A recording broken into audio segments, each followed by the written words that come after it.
Obyčajní karavanseráji stáli na Hodvábnej ceste. Boli to samostatné teda budovy, samostatné jednotky, kde si karavany chodili oddychnúť, ale pokiaľ to bolo v centre mesta, ako súčasťou mesta, tak to tu volajú khan.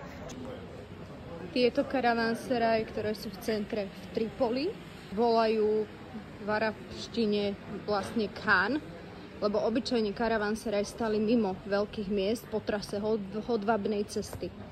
Ale pokiaľ je to v centre mesta, tak vtedy sa to volá khan. Takže konkrétne táto je jedna z najväčších v Tripoli a postavená bola ešte za osmanských čias.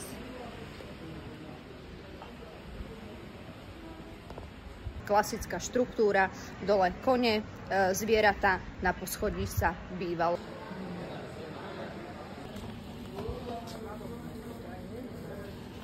Ešte si pozrieme ten úplne lokálny coffee shop, kde si objednávame kávičku. Takže takto nám to tu originálne vyzerá. All without cardamom? Majú libanonskú kávu s kardamonom alebo bez kardamonu. And they have espresso tam. Nie je to také úhľadné, ako poznáte v mnohých iných krajinách, ale stále funkčná. Že hore sú obytné domy, dole obchodíky, v strede námestie, trhovisko.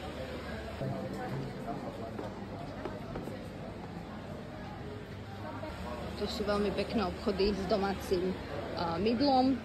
Ale toto... Tak, a toto nie je to mydielka.